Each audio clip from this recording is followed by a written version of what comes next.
Am I hot in this sweatshirt underneath these lights? Absolutely, but I'm doing it for you. I'm doing it for you. Hey guys, it's Wahima, but just call me Wah. Melanated! Welcome to another episode of Morning Tea, where we sit in our sleepwear and discuss current events. Today's tea is chai tea by Stash Tea, which I already dranketh. So I missed last week, and I know those of you are gonna read me for missing last week. I was doing so well, and then I messed up. I went to VidCon last week. I was there from Wednesday to Saturday, and honestly, I barely got out my Bachelorette and my 90 Day Fiancé reviews, and so trying to sit down and do morning tea just wasn't happening. But let's just jump right into this tea. Let's get into this and talk about some current events, and also at the end of this, I'm gonna talk about my experience at VidCon because I had a stellar experience, and I want you to know about it. Here's the tea. So the first topic that I wanted to talk about, which I've been trying to talk about for weeks now that I understand what's going on, is the child separation at the border. So what's been happening in the US over the past year and a half is that when families get to the border and get caught and are detained, the children are separated from the parents and put in some kind of like orphanage type situation. And there has been about 2,000 families that have been separated, and that is absolutely egregious. I'm gonna leave lots of links down below so that you guys can check it out and get more detail. I just skimmed the links because I didn't go into it because it just makes me so upset. It makes me so upset that in the year 2018, 2017, that our government would find it okay to separate families. I mean, how dehumanizing is it to where our government has a zero tolerance policy when it comes to that and detaining and separating children from their families? And what must you think of those people in order to do something like that? The president signed something saying that families will now stay together. They'll still be detained, but they'll stay together. I'm just like, how did anyone think that this was a good idea? Off of that, the First Lady of the United States of these Americas, below Canada, decided that she was going to go visit the children that were detained, visit the sites, one of the sites that the detaining was happening in Texas. And when she was there, she wore a jacket that was green khaki, one of those cheap jackets that you can get from like Zara. And on the back of it, it said, "I really don't care. Do you?" Why would you wear that as the First Lady? As the First Lady, you have to present yourself with decorum, and you can't sink low to the antics and the tactics of other politicians around you. You're seen as kind of like the mother of our country. You're not allowed to not really care about anything. Her team of people is saying that it's just a jacket and she just wore it and it didn't mean anything and she's just like wearing fashion that is being sent to her. And then the president went on Twitter and said that Melania wore that jacket in response to the fake news because Melania is starting to see how treacherous and lying fake news is. And so now she's starting to not really care. Who cares? You don't go see children or families who've been separated with a jacket on that says, "I really don't care," do you? Even if she didn't wear it inside the building, even if it was just a publicity stunt on the outside, it doesn't look good. Why? This is not a joke. It frustrates me. It frustrates me that this administration thinks that this is a joke, that this president is all about publicity and being on page 6 and thinking that's the most important thing. And as long as he's in the news cycle, that keeps him relevant and important. It doesn't. It doesn't. Why do people want this tacky ass man as their president? I don't understand. This is terrible. I take back everything that I tried to say about her in my last video. I tried to like low-key give her props for giving looks, and I've been trying to like explain away her behavior. Like, she doesn't really speak good English. She definitely can't read in English. Like, she doesn't know, like, but her team is terrible. She's the worst team. And I just can't. I can't. Like, they're like tacky rich people who have no class. It's like classless rich people. It's just the worst. Let's move on. Here's the tea. No tea. So let's move on to Meek Mill's performance. So Meek Mill's is in the news because the judge won't give him another trial. I'm not sure what that means for him. I think he actually just got out after serving some kind of time. I didn't do much research into Meek Mill's. I'm just kind of mentioning it so you guys know that something is up with Meek Mill's. But what I am going to talk about is his performance at the BET Awards on Sunday. It was very powerful. So he and Miguel got on stage, and the song is called Stay Woke or Be Woke or something about wokeness. And he's talking about different instances that happened in his life, different instances that have happened in the Black community. And on stage behind him is a lot of things. There is a mother trying to get her daughter to school. There's a little girl drawing on the sidewalk. There's a whole like theater art piece happening behind him while he's performing on a street corner on the set of the BET Awards. And at the end of it, gentlemen come out in orange jumpsuits with bars in their hands, and he talks about staying woke and understanding the system and justice and how it's unfair for Black people and, you know, different things like that. And the little girl ends up getting shot because there's like a gun war. And at the end, the gentleman dropped the bars on the ground and it makes a loud clamor. And it's just a really powerful performance. I watched it twice and I was just like, this was really good. On his shirt, he is wearing a picture of XXXTentacion, the gentleman who died. I won't call him a gentleman. The rapper who died 2 weeks ago or last week. He was run up on and shot and killed. And there's two sides to that story with XXXTentacion. Everyone says that he, you know, abused his pregnant girlfriend. She has PTSD because she was scared of him. But on the other end, he was trying to change his life and spread positivity when he died. And his last like Snapchat live or Instagram live was about like spreading positivity and trying to be a better person. And there's a lot of different people in different camps. I'm somebody who can see that someone is trying to be a better person yet still acknowledge that they have terrorized somebody and that was pretty shitty. So I know there's a lot of people who think that good behavior kind of trumps old behavior. I mean, I'm gonna let it be a dual person. Like, he was definitely trying to be a better person, but at some point he was a shitbag. And I think that it sucks that his life got cut short at 20 years old, especially with the beefs that are going on. And it's like the 90s again. Another rapper ended up dying as well, or being shot. I don't remember his name, but you know, two rappers died relatively close together. I just hope that that sort of gangster and rap world coming together and causing death of people, I hope that that doesn't continue. And I think it sucks, especially because, you know, the whole hype on social media, even Tekashi 69 being somebody who just like is antagonizing Keef Chief right now with the baby mama drama and all that stuff. If you haven't seen that, it's pretty gross. Shout out to my homegirl Edna, who was the salesperson in Gucci, who helped Tekashi 69 and Chief Keef's baby mama buy that fanny pack. You know, I was like, you know, it's crazy. You're on Shade Rooms looking through and you like see something and you're watching it and you're like, ah! That's the homie. But yeah, even Tekashi 69 got on and was just like, this is crazy. Like, I never thought it would end up like this. And I got to be careful what I say on social media. I don't mean to incite this kind of violence, you know, whoop-de-whoop. So it's been a little bit of time and reflection for like the SoundCloud rappers that are out there. And I refer to them as the SoundCloud rappers because I assume that's how they got their start on SoundCloud and producing their own music. And I just don't know who they are because they're very young and they're talking about things that I don't care about. You know what I'm saying? So the next thing I want to talk about, here's the tea, is something that's very sad. We have a young gentleman, Lissandro Feliz, aka Junior, who was brutally murdered in New York City a couple of days ago.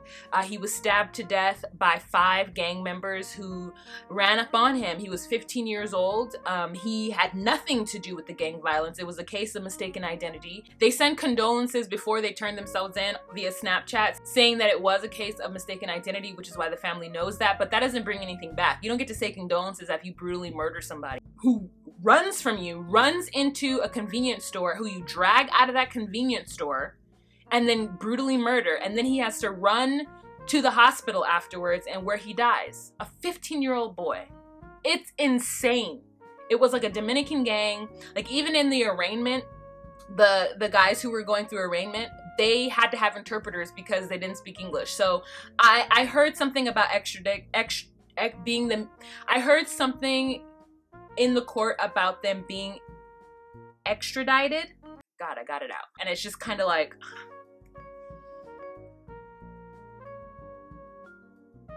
that makes me mad. I don't think they should serve their time in the DR. I think they should serve it right here in America, right here in these United States, because they killed this kid for no reason, over some BS with a machete. Like, no. You don't get to, no. And I really feel so bad for the family of Junior. Like, it's so senseless and it's ridiculous. Joe Jackson died. A couple of days ago, I had heard that he went into the hospital, and it turns out that he has now passed away. You know, he definitely did start an American dynasty, American Black royalty. However, you know, his tactics, along with every other stage parent's tactics, was a little harsh. So I give, you know, the patriarch of the Jackson family has passed away, so I'm just gonna leave that to the Jacksons to handle. I'm just letting you guys know that it happened. Okay, so Dame Dash is suing Lee Daniels. Dame Dash says that Lee Daniels owes him $2 million that he let him use in order to work on a project, and it turns out that project never came out, never went to fruition.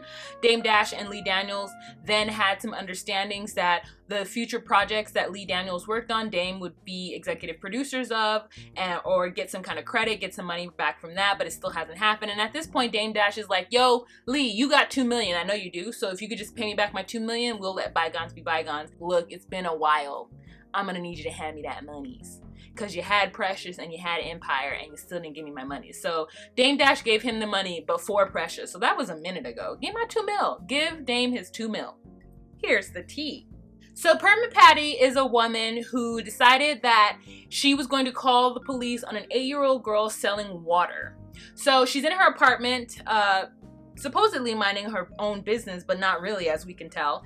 And I guess her window is open and she hears this person screaming, just making all this noise, and she's very frustrated and angry with her life. And so she comes downstairs and she sees this little girl selling water. Initially, she says that she heard a woman's voice, that she heard the child's mother screaming about the water. But she comes downstairs and sees this 8-year-old girl selling the water, making all this noise, and she asks them to stop, and they say no. And she proceeds to call the police. She says that she was pretending to call the police. Mother whipped out the camera and started following her around, and Permit Patty tried to hide. And when confronted, she was like, yeah, you're not allowed to sell water without a permit. And the mom's like, you're gonna call the police on an 18-year-old girl? This is my property. And the woman's like, no, it's not. So I guess she doesn't know that those are her neighbors that she's calling the police on. I guess they live in the exact same building, and the little girl was downstairs in front of the building selling water. And I just think that this is a case of where people specifically don't understand that when they call the police on Black people, sometimes Black people die. And so if it isn't something where you really need to call the police, don't. Now this whole woman's life is ruined. The internet opened up and swallowed her. She sells cannabis doggy treats. So she sells marijuana for dogs. And now all of these companies are coming forward on Twitter and social media saying that they will no longer work with this woman because of her actions.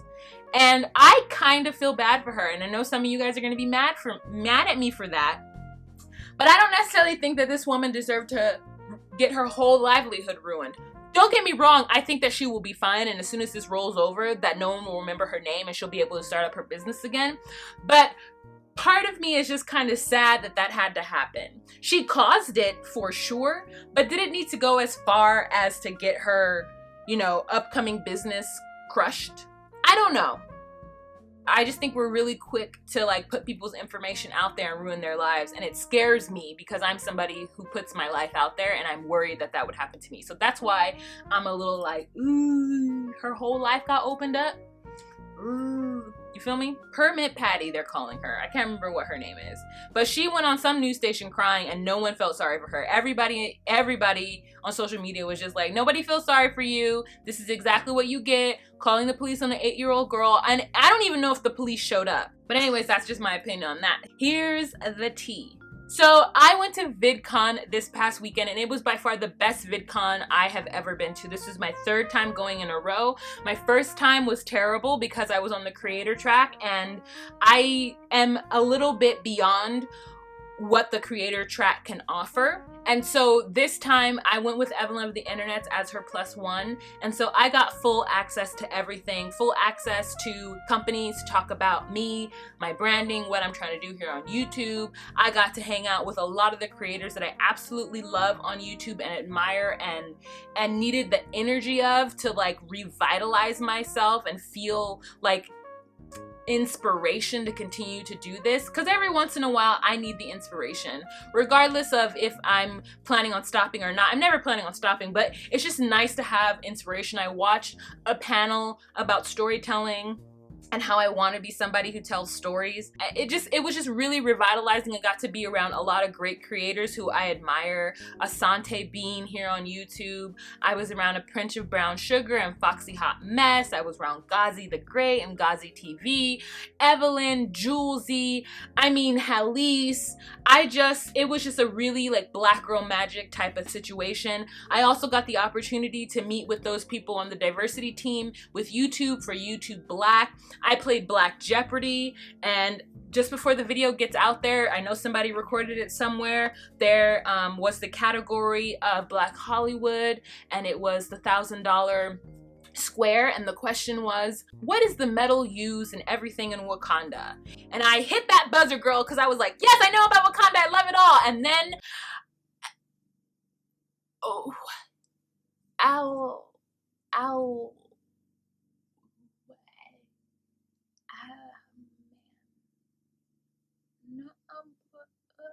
And Tamika, the girl standing next to me, said, what is vibranium?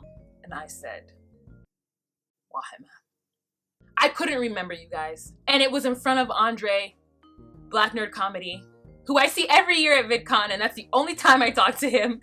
And every time it's like, hey! I had to go up to him afterwards and be like, Andre, I'm really embarrassed that you saw me not remember that it was vibranium. And he was like, don't worry. So I think I'm forever known as the girl, like I really got up on stage for YouTube Black, for Black Jeopardy, like, yeah, I'm finna win this. Boop, Hattie McDaniels. Boop, like I was ready. And the one question that was super easy for a lot of money was vibranium, and I couldn't remember. So I just wanted to tell him myself because I'm embarrassed. But yeah, I had a really, really great time. I had a really good time, you guys. It was great. It was absolutely everything I needed. I met Hank Green, and I don't know if you guys know about the Green brothers. They basically are pioneers here on YouTube, and they started VidCon, and I needed to get into a party, and Evelyn just like said hi to him, and I started chopping it up with him. Like it was just so good. It was so good. All of the keynotes were really good. I saw the keynotes on Saturday night. They were really great and inspiring, and it just makes me so happy to be a creator on YouTube. I'm wearing all my swag.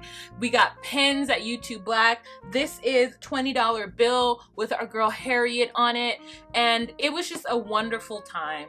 I really hope to be invited to YouTube Black events. I'm not a big creator, and so a lot of times those events are reserved for huge creators who have made such an impact in the Black community. And one day I hope to be that, and I just like to be around that energy so that it can rub off on me. All right, you guys, so that is the end of this episode. Oh, and thank you so much for Kendra. Kendra knows who I am, and she is the person in charge of diversity, and so there was YouTube Latino there as well. All right, you guys, so that's the end of this episode of Morning Tea. If you have any questions, comments, or concerns and would like to join the conversation, please leave a comment down below. Let me know what you thought of any of the topics that I say below. I know everybody's gonna fight me about Permit Patty, but that's my opinion. Thank you so much. All right, you guys, bye.